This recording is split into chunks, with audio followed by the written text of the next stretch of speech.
Welcome back, guys. Hope you had a good break.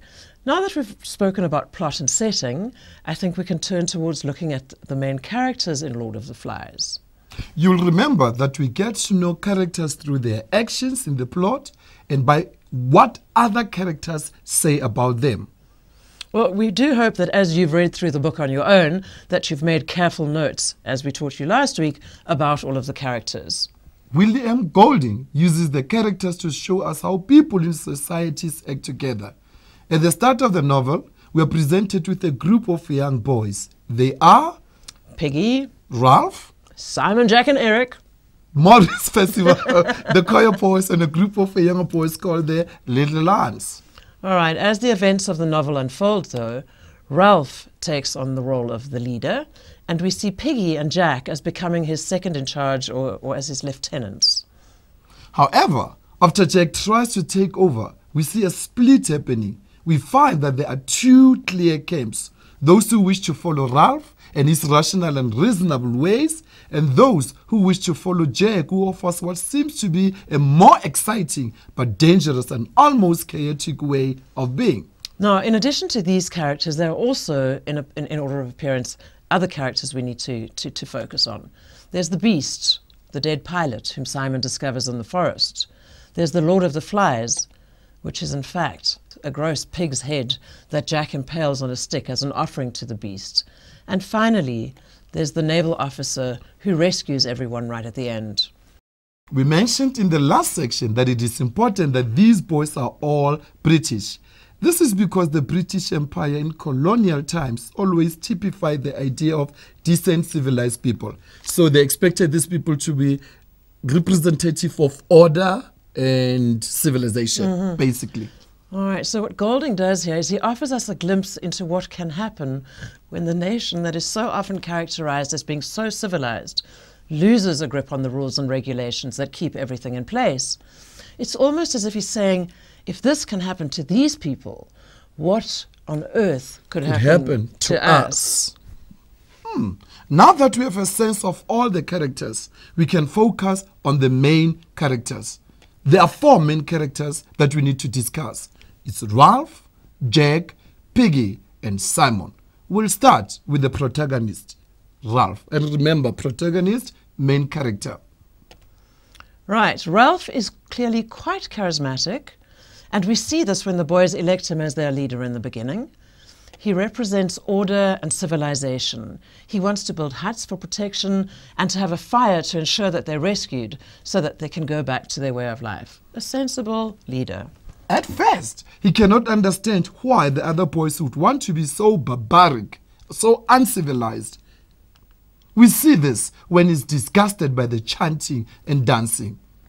However, Ralph is a complex character, like most of us, and he comes to understand that savagery is in all of us, even us nice guys. Oh, wow. We see this when he participates in the feast and finally ends up joining in the killing of Simon. It's very shocking. Ralph has a strong moral sense of the world, and in the end, although he is rescued, he weeps on the beach because he now understands exactly how savage humans can be. Jack is the complete opposite of Ralph. He's the antagonist of the novel. The baddie. The baddie. It is important to remember that he starts off much like Ralph. He participates in the election because he has a sense of morality that has been ingrained in him. Another example is when he can't kill the pig the first time around. However, Jack is also power hungry, and this leads him to explore his instinctive savagery and his desire for violence.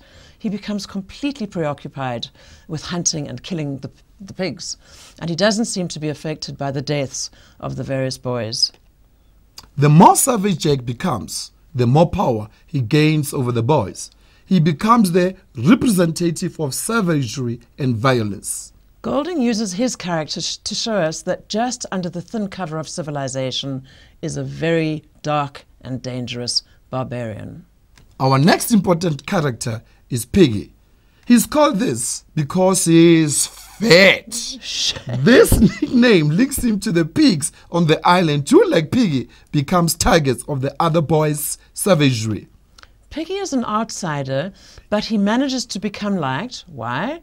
Because he's clever and because he can help them out. His glasses can be used to start fires. He makes a sundial of sorts for the boys. So he represents the scientific, rational side of civilization.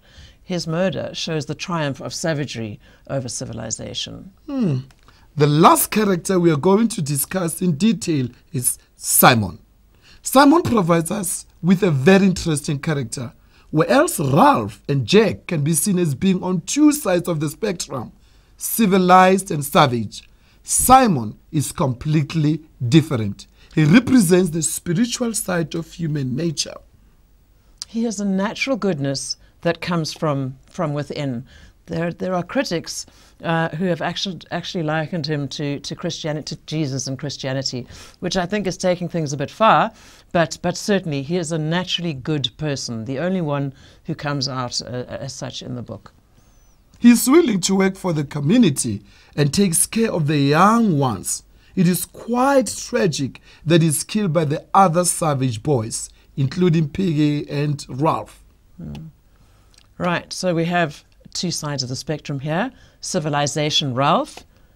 We have savagery, Jack. Then we have the rational, scientific way, that being Piggy.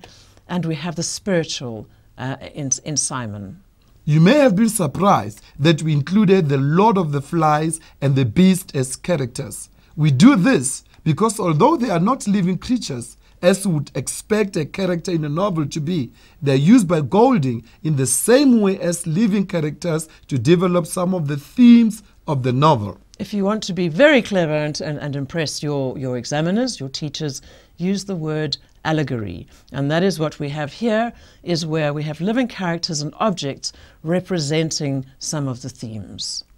Right, I think it's time for a break and for you to get very clever, and it's quiz time, guys, so enjoy. We'll be back. Quiz time.